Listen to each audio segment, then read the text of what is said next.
the blame on Maine, boy. Put the blame on Maine. One night she started to shim and shake. That brought on the Frisco quake. So you can put the blame on Maine, boy. Put the blame on Maine. They once had a shooting up in the Klondike. Saludos, buenas noches, bienvenidos a Secuencias en 24, el programa de cine del canal 24 horas, que hoy vamos a dedicar al glamour, vamos a dedicarlo a un periodo muy concreto, el cine clásico, pero no tanto la película como el vestuario de esas grandes películas que a todos nos han emocionado y que seguimos manteniendo, intentamos vestir a la orden. Como ese glamour del cine clásico de Hollywood. Y hemos pensado, no podía venir Clark Gable, no ha podido venir Vivien Leigh, pero ha podido venir Lorenzo Caprile, modista, más joven incluso que ellos. Ya quisiera yo. Lorenzo, un placer tenerte aquí, Muchísimas compañero gracias. de esta casa. Muchas gracias. Uno de los grandes diseñadores modistas, importante decirlo, y conocedores de ese cine y de ese vestuario del cine clásico que, para bien o para mal, ya no es igual. Hombre, al lado de él soy un aficionadillo, ¿eh? Cuando digo él me refiero a Guillermo. Un honor que estés aquí con nosotros. Muchísimas gracias. Hacía tiempo que no venías y gracias. teníamos muchas ganas de tener al maestro. Y hablaba de Guillermo Balmori, porque ahora vamos a ver por qué va a ser un poquito el segundo protagonista importante de esta noche. Guillermo Balmori, buenas noches. Vamos a hablar de un cine que ya no existe y de una forma de vestir en películas que ya no vemos, ¿no? Bueno, es el cine que yo llamo siempre de la realidad mejorada. Y en esa realidad mejorada en la que todo es más bonito que en la realidad, que todo parece un sueño bonito, que todo es perfecto, las personas van vestidas mejor, son más guapos, más elegantes, pues el vestuario era un pilar esencial para ese Hollywood que lo que quería era hacernos creer que estábamos en un sueño perfecto y maravilloso y en el que, insisto, todo tenía que ser absolutamente perfecto y de ensueño, ¿no? Entonces el vestuario, la decoración, el vestuario, todas estas artes anejas al cine eran pilares fundamentales y con el paso del tiempo todos estos vestidos se han convertido en iconos. Mucha gente conoce incluso los vestidos aunque no haya visto las películas. Incluso se llegó a la conclusión que tardó mucho tiempo en que incluso la alta sociedad, que al principio consideraba el cine como ese glamour, ese término glamour que tú has dicho, ahora al cual vamos a dedicar el programa, nunca fue un término positivo. Había veces que era negativo en el sentido que era darse demasiado a ver, era algo incluso tendente a la vulgaridad, demasiado explosivo, demasiado, digamos, llamativo, ¿no? Para lo que la elegancia tradicional entendía, pero con el tiempo pues el cine fue cogiendo ese papel y fue haciendo que ese término glamour fuera positivo y hoy en día prácticamente está asemejado a elegante, ¿no? Es una cosa que se ha evolucionado. ¿A qué te hace soñar? Te hace soñar, efectivamente. Guillermo, David Felipe Arranz. Muy buenas noches. Presentación rápida porque vamos a entrar en materia porque tenemos muchas ganas de ver lo que nos cuentan. Pues yo creo que los telespectadores van a conocer lo que David Reynolds definió muy bien como los héroes mudos de Hollywood, artistas en la sombra que gracias a estudios como los de Guillermo y los que se hacen últimamente descubrimos a Howard Greer, a Travis Banton, a Adrian, a Oleg Cassini, a Edith Head, a un montón de nombres que para mí y para Guillermo están a la altura de actores, de cineastas y de músicos. El diseño de vestuario más, y los grandes. Me atrevería a decir los grandes artistas. Incluso más. Incluso más. Pues, y David Reynolds es una de las grandes coleccionistas de vestuario de cine de esa época clásica. Pues Lorenzo, ese libro que tienes aquí al lado, muéstralo a pantalla. Aquí está. Un honor. Este es el libro que va a conducir un poquito, uno de los que más se ha vendido en la Feria del Libro, editado por Notorious, libro de Guillermo Balmori, y que va a servir un poquito de referencia para que hablemos de ese cine. Este libro maravilloso, Guillermo, que ha tenido un impacto y un éxito tremendo a lo largo está agotado, va por la segunda o tercera edición y sin duda va a ser un libro perfecto para regalar, incluso para estas Navidades, el regalo perfecto. Le vamos a poner imagen, Guillermo, David Felipe y Lorenzo Caprile, a esos vestidos bonitos. Empezamos con Grace Kelly. Lorenzo, ¿qué tiene? Hablamos entre todos, ¿eh? ¿Qué tiene Grace Kelly que sigue siendo ese icono del glamour, en este caso? ¿Quién empieza? Tú. Difícil. Este es el vestido. Yo creo que es la imagen de la perfección, ¿no? De la elegancia sin excesos, sin exageraciones, del traje adecuado para la ocasión adecuada, esa elegancia silenciosa, ¿no? Y luego era un físico portentoso y una belleza clásica, nunca mejor dicho, de las que nunca pasan de moda. La estamos viendo en La ventana indiscreta con lo que es lo elegí yo para la portada del libro, este vestido de esa gasa blanca y ese corpiño negro, para mí uno de los vestidos más fabulosos, más icónicos, de la sí, historia del cine, todos los que sacan la película. Pero fíjate que incluso Hitchcock da mucha importancia a estos vestidos en la película, forman parte del diálogo de la película. Hombre, recuerda que ella trabaja en una revista de moda, efectivamente. Luego es como que es la primera vez, la segunda vez que Hitchcock trabaja con Edith Head, pero la primera vez que trabaja con Grace Kelly y Edith Head, y se convertirá esta Edith Head en algo con lo que Hitchcock siempre querrá trabajar a partir de entonces, ¿no?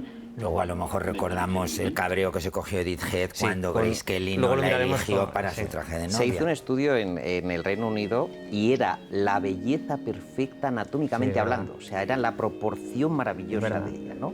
Este es el que corresponde a Atrapa a un ladrón. Esto es Atrapa Qué a un bonito, ladrón. este vestido. Este traje lo hemos copiado todos, no me importa decirlo. A mí me gusta mucho cómo está hecho con nuditos, ¿verdad? Hace nuditos en la parte de arriba, en la parte de atrás, esas digamos, gasas de azules, diferentes tonalidades de azul. Muy inspirado en Madame Grace, que era la creadora que estaba haciendo ese tipo de vestidos en ese momento en París, pero con la genialidad de... Que es una película además Head. muy premonitoria en muchos sentidos, ¿verdad? Esa carrera en el coche con Cary Grant. Bueno, de hecho, en este rodaje conoció a Rainier. A Rainier, es una película muy importante de Grace Kelly, ¿no? Es verdad. Muy importante. Bueno, donde murió sale, ¿no? En esas curvas murió Grace Kelly. Y vamos con otro traje en este bloque inicial de Yo Grace lo Kelly. conozco fenomenal porque este traje me sirvió a mí de inspiración para el famosísimo traje rojo de doña Leticia en aquella boda en Dinamarca en el año 94. El más famoso casi de la reina, yo creo. Bueno, eso yo no lo puedo decir, pero este traje fue el que me sirvió de inspiración. Y ambas para ese terminan vestido. emparentadas con la realeza, ¿te das cuenta? Sí. Es un traje que da suerte. Pues vamos a ver, precisamente vamos a recordar, yo creo que todo el mundo lo conoce, pero recordemos, Mira, aquí está. estamos viéndolo. ¿Cómo fue esta oportunidad de oro para Lorenzo Caprile? Han pasado muchos años. Moisés fue un encargo que realmente me hizo la Casa Real de toda una serie de trajes de noche y de gala para doña Leticia. Y realmente en el taller tampoco sabíamos muy bien en qué momento se iba a poner cada uno de ellos. Con lo cual pues fue una sorpresa maravillosa el verla desfilar con ese vestido rojo. Y yo en una entrevista hace casi un mes en Radio Nacional, este mes de agosto, destacaba que quizás llamó mucho la atención porque ella en ese momento, por protocolo, no estaba aún casada con don Felipe, era la señorita Leticia Ortiz Roca Solano, con lo cual no estaba obligada a llevar las bandas, las condecoraciones, las diademas, todo ese tipo de elementos que por muy bonito que sea el traje, siempre lo distorsionan. Una línea oblicua en un vestido, por muy bonito que sea. Claro. Y además no sé quién elige los colores de esas bandas, porque son horrorosos todos. Y claro, ya apareció así, con sus complementos los justos, pero sin nada más, magníficamente bien peinada. Por Gloria Delgado, que también nos tenemos que acordar de los maquilladores y peluqueros del Hollywood clásico. Otro día tenemos que hacer un programa. Todo es una parte técnica que por supuesto, y yo creo que llamó la atención también un poco. Yo creo, y no es porque está aquí, es más bonito el de él que el de Grace Kelly.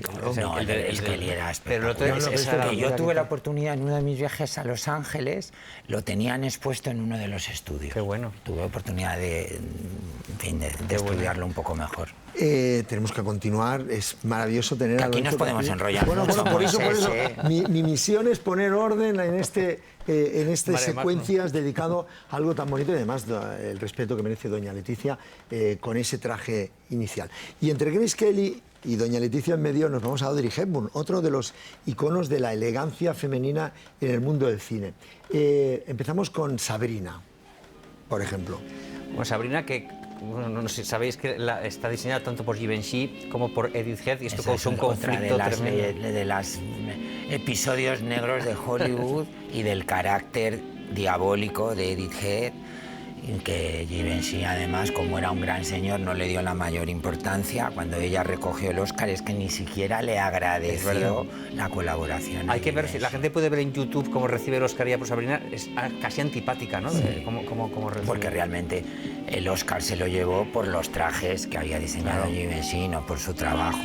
Hay que decir que fue ideado Audrey Hepburn, porque si os acordáis el argumento de Sabrina es que ella es la hija del chofer que va a París. Ella dijo, bueno, pues cuando vuelva de París estaría bien que un diseñador de París es el que hiciese los vestidos de esta chica que va a París. Y fue al Infante Gil de ese momento, y ahí es la anécdota que ella llegó a la casa de Givenchy, estuvo esperando un buen rato, de repente le veía pasar a él y el señor Givenchy dijo, pero la señorita Hepburn, y decían, pero si es que lleva ahí 4 horas esperando, porque él esperaba a Catherine Hepburn. Claro. Es que hay que recordar que todavía no se había estrenado Vacaciones en Roma, que es la primera película, y era prácticamente no desconocida. era famosa, Audrey Hepburn. Hay una imagen icónica en Cannes, en el festival, que es ella bajando las escaleras con ese vestido en un ángel con cara, una cara con ángel. Un ángel con Una cara con ángel. Esta imagen icónica y que ha sido uno de los carteles más bonitos que ha tenido en la historia del Festival de Cannes. Lo recordaba, digo... Hay que decir que yo creo que de la colaboración de Givenchy con Audrey Hepburn, esta película es la que tiene, ¿verdad?, más vestidos y más creatividad y más abundancia de... Bueno, ahí sabrás tú más que yo. Audrey se cabreó tanto, perdonad la palabra, con esto de Edith Head, que a partir de ahí, en muchos de sus contratos, especificaba que aceptaba la película con la condición de que la vistiera Hubert de Givenchy. Esto le pasó igual a Barbara Stanwyck. Barbara Stanwyck, para la cual, fíjate, Edith Head dijo que Barbara Stanwyck tenía el mejor cuerpo que ella había diseñado nunca. Es verdad que era perfecta en proporciones. Yo creo, no sé. Le hizo que en todos los contratos que firmase Barbara Stanwyck con cualquier estudio estuviera Edith Head. No sé si estáis de acuerdo que un poco las grandes actrices se refugiaban en sus artistas favoritos. Hombre, pues lógicamente. Porque claro, la industria era muy voraz y siempre les llevaban en esa exigencia de o voy acompañada de... o Givenchy o quien sea. Es que sabían las que y que eran a veces, ¿verdad?, como confesores, apoyo psicológico. Gran señora de aquellos años, clienta de alta costura, tenía su modista fetiche. Hablamos de Mona Bismarck con Balenciaga o la Marquesa de Llanzol con Balenciaga. Un poco como coach, yo creo, ¿verdad? Y les daban la seguridad de que... les daban esa seguridad. Y sabían de sus amores y de sus cotilleos. Claro. Bueno, claro, fíjate. Desayuno con diamantes. Que se hicieron 5 trajes. Uno de ellos tenemos la suerte de tenerlo en el Museo del Traje. Pero de hecho, si tú ves muchas veces... hicieron 5. Hay veces que tú ves los diseños en internet y están firmados por Edith Head. Estos diseños, ¿por qué? ¿verdad? Porque el original lo hacía Givenchy, pero los otros que se hacían para el estudio, por si se estropeaba uno, se manchaba, se quemaba, los hacía Edith Head, con lo cual, en teoría, era un poco humillada, ¿no? Tenía que copiar los bocetos y firmarlos después. Habéis mencionado antes un vestuario majestuoso, icónico y sobre todo también espectacular. Este tipo de vestuario que domina también en las artes escénicas, Lorenzo Caprile, el de My Fair Lady. ¿Qué tiene de especial este?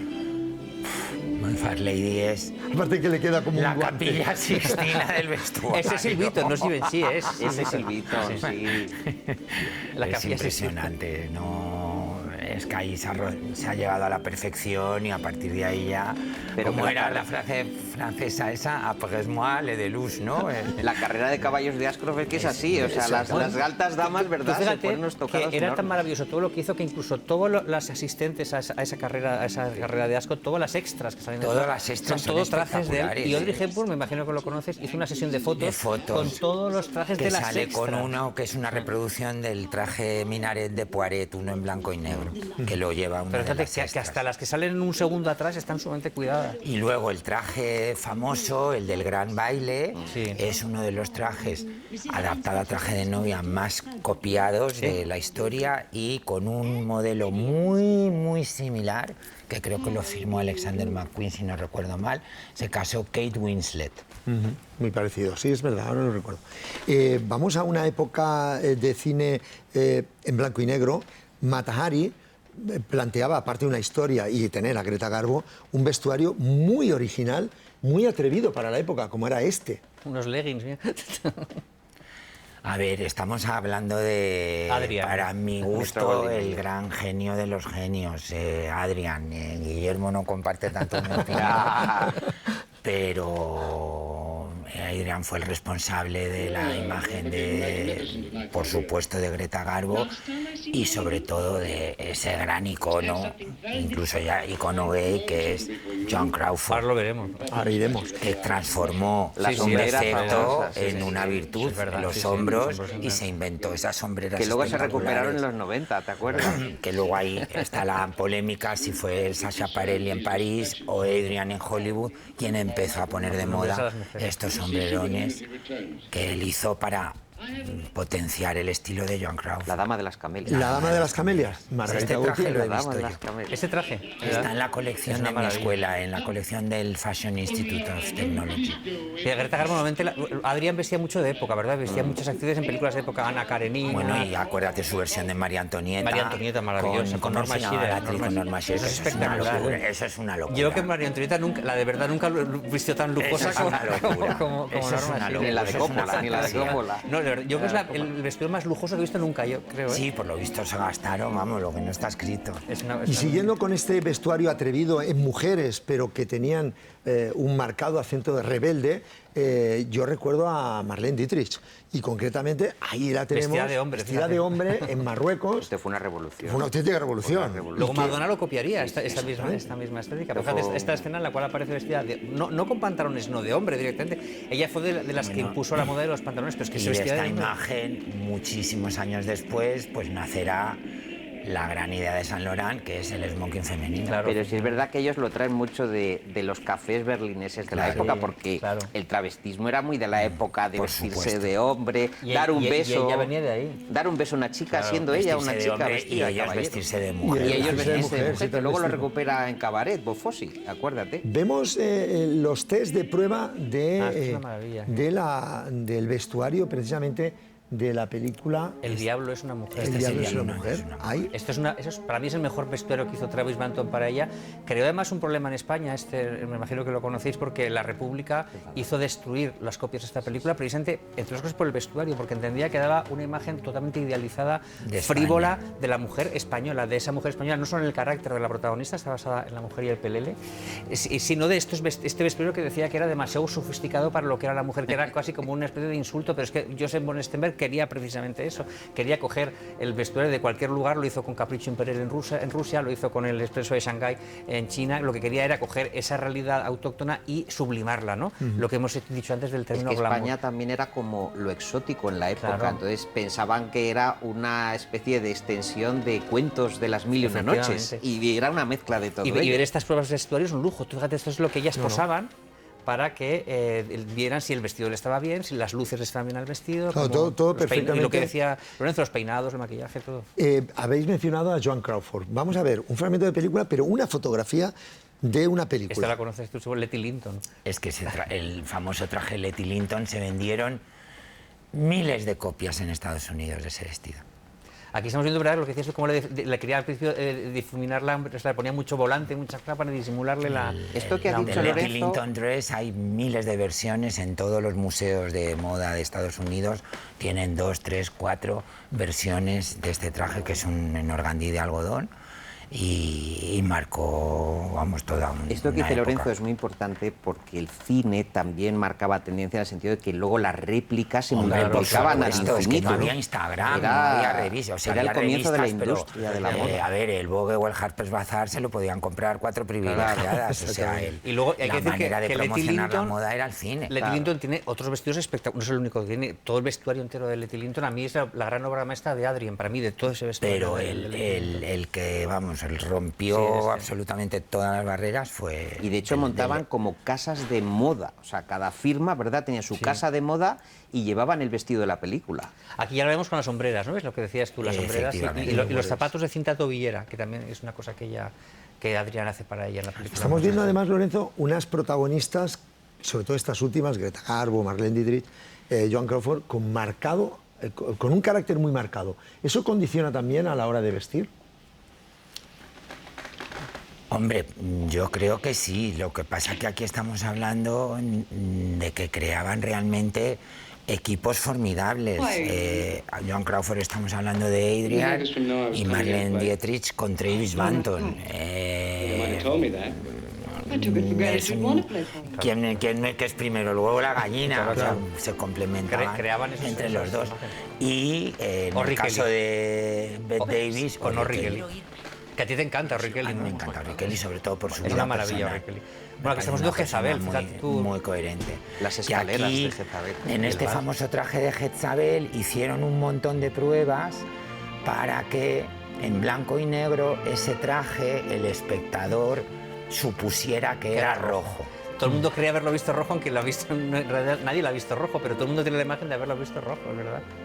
¿Y qué os parece cambiar de época y con Bette Davis en los años 50? Otro de los trajes más copiados de la historia del cine, que tiene además, digo, seguro que Guillermo se sabe la historia mejor que yo, algo pasó que ella lo cambió en el último momento y le puso el broche y le bajó los hombros. Le bajó los hombros, le hizo que cruzase el escote.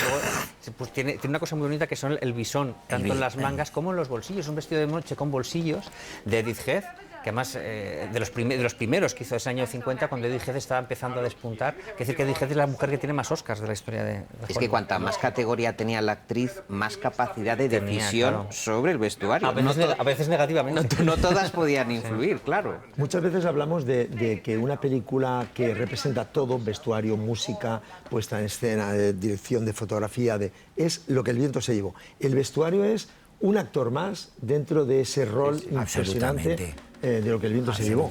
Todo el vestuario. Aparte que para lo que es la época dorada de Hollywood, que cuando hacían películas históricas se tomaban bastantes licencias, llevando un poco el estilo a su terreno, debo decir que Lo que el viento se llevó es bastante fiel Walter Plunkett a la época en la que está ambientada la película. El magnífico, grandioso Walter Plunkett, que sabes que se especializó sobre todo en películas históricas.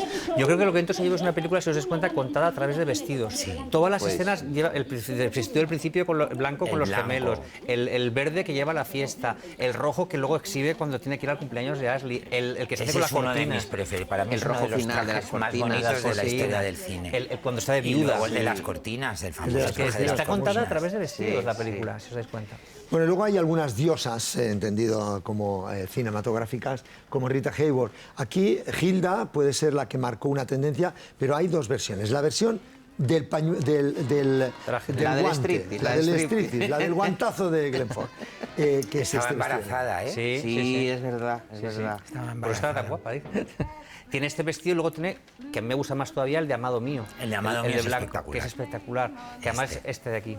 Que a mí me parece, son muy bonitos los dos. Además, fíjate, Hilda, si te das cuenta, son famosos estos dos, pero cada vez que aparece ya en pantalla es una creación de moda impresionante. Hay vestidos secundarios, por así decirlos, increíbles. Jean-Louis realmente era un couturier de tantísimos emigrados, no sé si era de origen judío, ahí soy inculto, no me ha llegado tanto mi investigación, de los que con la Guerra Mundial tuvo que trasladarse a Hollywood, y Jean-Louis era un auténtico couturier de la Escuela de París, con lo cual eso en el vestuario de Hilda se nota. Claro. Fíjate qué bonito cuando ella tiene que hacer con los brazos, así como abrir los brazos, como ha diseñado que ese top vaya desde el codo hasta el top, vaya todo seguido para que parezca haya un ave del paraíso, ¿no? Prácticamente. De tal forma, los grandes estudios, Harry Cohn, Metro-Goldwyn-Mayer, Columbia, mandaban agentes a París con las fotos, ¿verdad? Y luego cruzaban el charco, cruzaban el Atlántico con el material y lo entregaban. Pero hubo dos grandes creadoras de París que intentaron tener éxito en Hollywood y no lo consiguieron. Una fue Coco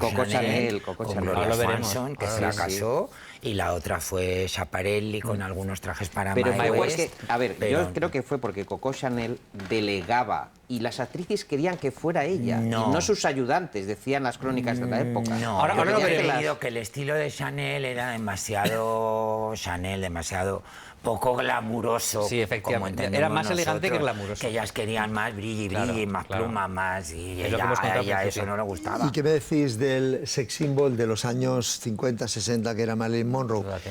Travila. Pues ¿cuántas veces imitada esta escena? Este es otro traje Vamos, lo acabo yo de este verano a una de mis clientas, se lo acabo de hacer.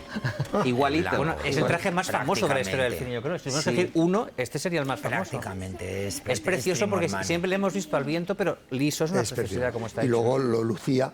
Y además Travilla tenía el mérito de vestir a una mujer. Este concepto hoy en día se entiende, pero una mujer elegante, sexy, no se entendía en Que aquella Lolita, época. ¿te acuerdas, Moy? Y Kelly LeBrock, en La Mujer de La Rojo, Mujer de que se Rojo, pone y pero le que no tiene nada que levanta. ver. Vamos a ver, es una fotografía de muy bueno. esta fotografía que es el primer vestido de... Fíjate, esta es la primera versión que había para ese vestido maravilloso del traje rosa de los caballeros de Rubias. La primera versión fue este tan feo, tan de burlesque. Me parece mucho más bonito. Que este el otro. es muy vulgar, ¿no? Ella aparecía vestida como un diamante, pero justo en aquella época aparecieron las fotos de Playboy, del calendario de ella, el número 1 de la revista Playboy, del calendario desnuda, y la Fox dijo, vamos a vestirla más porque esto es demasiado escándalo, hay que taparla en este número. Y dio lugar a este maravilla, Que este es otro icono. que es el traje rosa. Este lo ha reproducido Saint Laurent con el lazo atrás. Que tiene una franja negra el lazo atrás. Por dentro es negro. El de Saint Laurent es negro con el lazo rosa. Es una maravilla. Y que luego Madonna copiaría, ¿te acuerdas? En aquel videoclip. Bueno, qué repaso más bonito estamos haciendo, muy sobre la marcha, pero Claro. compren el libro de Guillermo Balmori, que es una Compren el joya, libro, por favor, porque compren ahí el viene libro. la intrahistoria de cada vestido, que aquí Compren el estamos libro. intentando poner... Ahí está, además, no podía tener mejor embajador que Lorenzo hombre, Tapia. 1930, 1966. Y ahí incluye a una grandísima actriz, Gloria Swanson, Lo que que comentábamos. la tenemos en una película muy curiosa, pues todo el mundo recuerda, obviamente, el Crepúsculo de los Dioses, pero aquí tenemos a una Gloria Swanson más joven. Es la que ha dicho Lorenzo, esta noche nunca. Samuel Goldwyn contrata a Coco Chanel para llevarla a Hollywood y, como decía él, ocurren dos cosas. Ocurre la primera, que Chanel le dicen, aquí no hace falta que sea todo tan perfecto, los ojales no tienen que estar tan perfectamente cosidos. Y ella dice, es que si yo no lo hago así, no lo hago. Es decir, tiene que... y es lo que decía Lorenzo, que no era excesivamente glamuroso, era más elegante que Era glamuroso. elegante, pero no llenaba la pantalla. Claro. No era fotogénico, no era cinematográfico. Y no luego era es verdad que teatral. también la industria, como Gloria Swanson hacía esos gastos en trajes, les hizo algún que otro roto. Bueno, pero esos presupuesto. gastos se los pagaba el patriarca de los estaba Kennedy, casada- que fue su amante oficial, que eso lo sabe todo Y estaba el casada mundo. con el marqués de la Falaise, de la Sí, Control, pero, pero la amante era Kennedy. sí. Bueno, el que eso le tiene pagaba otro- las cuentas claro. era el patriarca de los Kennedy. Eso tiene otro problema, que es intrahistoria, la los intrahistoria. chismorreos de Hollywood, que lo haremos. Qué bueno. Estás invitado, Lorenzo. Bueno, Ginger Rogers nos trajo un vestido imposible de bailar, pero lo sacó con la Lo bailó, elegancia. es espectacular. Esto es... Prueben de ponerse todo eso encima y encima bailen así de bien como hizo Ginger Prima de Rogers. Rita Hayworth, Prima Guillermo, prima por lejana favor. de Rita Hay que Hayworth. decir las cosas. Fred Astaire odiaba este vestido, odiaba mucho. Ella colaboró en el diseño, ella misma colaboró. A mí, decían siempre en la época, no hay mujer que no quiera vestirse como Ginger Rogers en la época. Y es verdad que tuvo unos vestidos espectaculares. Había que diseñarlos especialmente para que lo hicieran bien en un baile. Y aquí Fred Astaire se quejaba porque las plumas le iban manchando. Y él tenía que tener su frac impoluto. Entonces estaba de muy mala leche cuando bailó. Para mí el vestido más bonito de Ginger Rogers es el que sale en Sigamos la Flota, que es una especie de traje de monje, de hábito de monje, con unas pieles arriba, que tampoco le gustó a Fred Astaire porque le daba con la pedrería de la manga. Y reivindiquemos siempre, queridos míos, a la Ginger Rogers actriz, no solamente Claro, bailarina. claro. Grandísima, Lo que pasa es que- grandísima actriz. Pero aquí estamos Pero con- fíjate con los qué vestuarios. preciosidad ver es como la cadencia de esas plumas en ese chup-chup. Lorenzo, Carmen Miranda, para un diseñador, es un auténtico maniquí, porque permite poner un florero, una piña o cualquier cosa, como vemos en aquella noche en Río. Todo exhibición de color y exotismo, ¿no? Hombre, yo creo que Carmen Miranda sobre todo ha servido de inspiración a otra familia de profesionales, no es mi caso, pero hablamos más pues de mi compañero Palomo, Claro. o de Jean-Paul Gaultier, todos estos excesos, La ¿no? exuberancia, estas la exuberancia. fantasías, estas exuberancias. Estamos también hablando de películas que se hicieron en los años 40. Moisés también necesitaba Claro. la gente Los fruteros De hecho, estaban... estas películas se hacen... ir al cine y en 2 horas, lo que decía antes Guillermo, escapismo. soñar, Fíjate, yo evadirse. digo que el gran mérito de Carmen Miranda es que ella misma ha constituido el uniforme de un país. Es decir, sí que es verdad que Brasil siempre era un poquito esto de las mujeres con las frutas en la cabeza, pero la institucionalización de ese uniforme lo ha creado Hollywood, no lo ha creado ni Brasil. está creado por Hollywood para Brasil. Yo cuando fui a Río de Janeiro, no sé si tú lo has visto, el Museo de Carmen Miranda, Sí. que está allí, que está exhibido y lo exhiben con un orgullo como si fuera, digamos, el traje autóctono total de allí, y en realidad es una creación de Travis Banton precisamente para estas películas de la Fox. Nos vamos a ir con un referente, Judy Garland. Y un referente de película por el colorido también y el vestuario. El Mago de Oz. El Mago de Oz. De Adrian. Tú fíjate que Adrian que hizo María Antonieta, al final el vestido más famoso de Adrian a la postre es este sencillito que es uno de cuadritos de una niña, ¿no? Es el traje más famoso, por el cual casi se ha pagado más en la subasta. Hay que reivindicar gran también a una gran grandísima mujer profesional, que muy toma el versátil. testigo de Adrian, que es Helen Rose, ¿verdad? maravillosa. Que es la que hereda un poco el AMGM. Bueno, lo que decías antes, le hizo el traje de boda, ¿verdad? el Grace traje Kelly. de boda Para del- gran del- cabreo de Dishead, De porque Dishead. se conocieron en El Cisne, que fue Sí, la El última Cisne. película de Grace Y Kelly. luego hizo Alta Sociedad también. Pero de Alta Helen Ro- Sociedad es antes del No. Cisne. Bueno, es no. Alta Sociedad después. es la última. Es Helen Rose, ¿verdad? Primero es El Cisne y luego Ah, la pues última mira, que ahí me has hace es pillado. Alta Pensaba Sociedad. que la última de Grace Kelly había No, sido El Cisne. Es Alta Sociedad. Bueno, qué Es maravilla. premonitoria también, el cisne. Qué maravilla escuchar estas Sí, conversaciones. sí, porque al final es Se un hizo poco apuesta, la misma ellos siguen historia. hablando. Sí, sí, apuesta. Ellos siguen hablando porque ellos el tiempo en la tele no lo dominan. Bueno, Lorenzo sí, porque poquito. está en el programa. Por cierto, el programa arranca temporada. Sí, vas a estar ahí empezamos dándonos a lecciones grabar de en nuevo. breve. Empezamos a grabar en breve, estamos Qué bien. a finales de septiembre, me quedan 2 semanas de vacaciones, ¿Y Moisés. cómo disfrutar Lorenzo Caprile con ese programa? Ya estamos acabando. Y estamos acabando, Qué fíjate pena, qué porque me ha rápido. faltado una actriz que para mí es un icono Claro, que de dile. las mujeres, vamos a decir, normales. Ingrid Bergman. Doris Day. Doris Ah, Day. Bueno, qué maravilla, mira, qué maravilla, vamos a de hacer verdad. una cosa. Habrá Especial ocasión de Doris hacer Day. un segundo Me programa gusta mucho con Doris Day, vestuario Porque con Doris Day, todas las señoras Sí, sí, es verdad. de esa época Sí, copiaban los trajes de Sí, es Doris verdad. Day. La americana media, ¿no? Hay una película que ella está viendo un desfile de modas. Sí, suave como bisón. Exactamente. Cuando hagamos un especial Doris Day, nos prometes acompañarnos, porque es un lujo hablar con él. maravilla. Bueno, hace poco nos dejó uno de los más grandes diseñadores, Giorgio Armani, Giorgio Armani. con el que me imagino que tú tenías también contacto, y que, ¿por qué ha pasado a la historia este hombre, aparte del punto de elegancia? Pues mira, Giorgio Armani supo deconstruir el traje de chaqueta femenino, femenino. el femenino.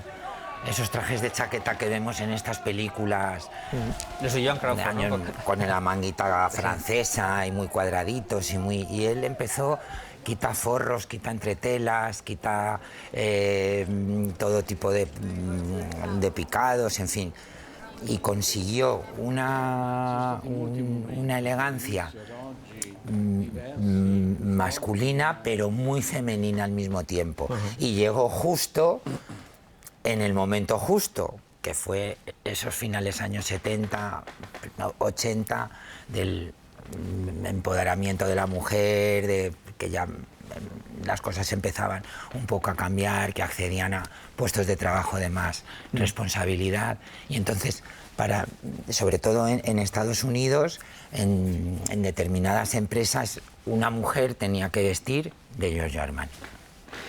Pues aquí está ese homenaje también de Secuencia del 24 a Giorgio Armani, justo hablando de grandes Porque trajes. como muchos otros compañeros, él empezó con sastrería de hombre, ¿eh? Él Exactamente. empezó con el hombre. Y hay películas como American Gigolo que vistieron a Richard Gere. Y los Intocables. Los Intocables, Es decir, y ha aportado al cine y mucho. luego mucho también fue productor de esta que es un disparate, a mí me encantó, la del Lobo de Wall Street. Exactamente. Bueno, pues Lorenzo, gracias por recomendarnos Nada, el es libro que de aquí Guillermo. de nuestro estaríamos toda la compañero. noche, Estaríamos Moisés, toda la es noche. muy, Lo nos sé. dedicas muy poco tiempo. Lo sé.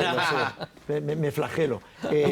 Quedas invitado a venir a... Pues vamos a hacer una segunda versión, ¿no? Claro, un pues segundo claro, programa de... claro. Esto ha sido como un caramelo para inicio de temporada, y que los mejores vestidos de la historia del cine, Hollywood 1930, 1966... Ahora le falta del 66 al 2000. Al 2000. Ahora Y dicen que también haga hay de trajes hombres. icónicos, Y de hombres, me han dicho. Y de hombres.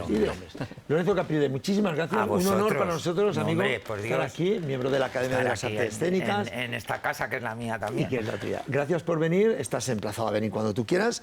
Guillermo Balmori, enhorabuena por este libro. Gracias a todos, sobre todo también a Lorenzo por la publicidad que ha hecho al libro y el cariño que tiene. De verdad que Mejor padrino no podrías tener. Desde luego. David Felipe Arranz, hemos sido meros espectadores de Mañana glamour. todos los espectadores a comprar, a cambiar el fondo de armario ya. Bueno, pues nos vamos con una película que le gusta mucho a Lorenzo Caprile, Madame Bovary, y con Walter Jennifer Plunkett. Jones, y que además tiene un vestuario en un vals espectacular. Hasta la semana que viene aquí en Secuencias de 24.